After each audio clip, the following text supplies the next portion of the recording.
Tensions as well as questions continue to grow at Twitter since Elon Musk purchased the social media site for $44 billion. There have been layoffs, reinstating suspended banned accounts, and so much more. All right, well, let's get right to it. Shelly Palmer, professor of advanced media in residence at the Newhouse School of Public Communications, is here to discuss what's next for Twitter. Shelly, always a pleasure to see you. So let's talk about it. The social media giant hurt after they rolled out that paid subscription, right, with those blue check marks, and then a bunch of companies being impersonated, including pharmaceutical companies. It was no joke. I'm laughing about it, but it's really quite terrible. They had absolutely no regulation on who could buy or not buy a check mark. And so immediately the system was gamed and scammed, and they had to take it down. Now, Elon has promised that by the 29th of November, we would see a new verification schema, one that would help the company make a little money, since advertising is really hard to come by right now. But they have kind of delayed that. They've sort of fired almost everybody. This company is working with about 25% of its staff. I'm not sure they really have a way to figure all this out by November 29th. So I don't think that date's going to be that meaningful. And also, it's unclear what it's going to mean to be verified, even when that does happen, unless they go into the identity business, where you have to put in your driver's license or a passport or truly identify yourself. If they're just going to let you pay, anyone can figure out a way to pay. And Shelly, I mean, the good news is that everyone is talking about Twitter. And yes, whether or not you knew about it before, it's certainly in the headlines now. I mean, look, Elon Musk is a smart guy. He paid $44 billion for this thing. A lot of people are saying, why did he pay $44 billion if he's just going to run it into the ground? But are we missing something here with what he's trying to do?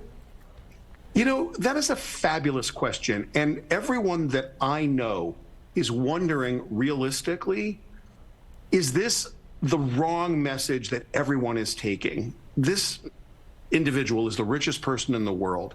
He is treating people like garbage, and he is making this his playground. And a lot of people are taking this as their license to do the same in management or to run their businesses this way.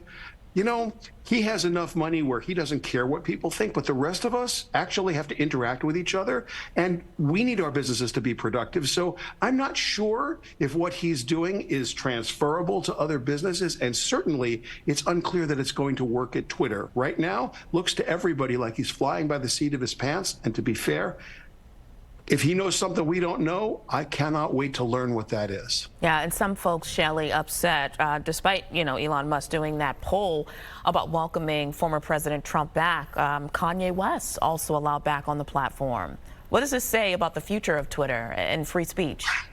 I think, what does it say about the present of Twitter? Elon Musk has made it very clear that freedom of speech doesn't mean freedom of reach. Oddly enough, the former president has not come back onto the platform. I think that's because Truth Social and the former president have a financial relationship that would really prohibit him from coming back in any meaningful way. But as soon as I think that his political campaign goes in full force, you might see him back. What I think this truly means is that Elon is just trying to stay in the news. He knows what everybody knows. The only thing worse than being talked about is not being talked about. And right now, Elon has just dominated. Look what we're doing now. He has just dominated every news cycle that he can with what you and I would normally call irrational decisions. Yeah, for all of his business, for all of his companies as well, Shelly. There you go. Yeah. Yes. Shelly Palmer, thank you very much. Talk to you next week. Happy Thanksgiving. Yeah. Happy Thanksgiving to you guys, too. See you, Shelly. See you soon.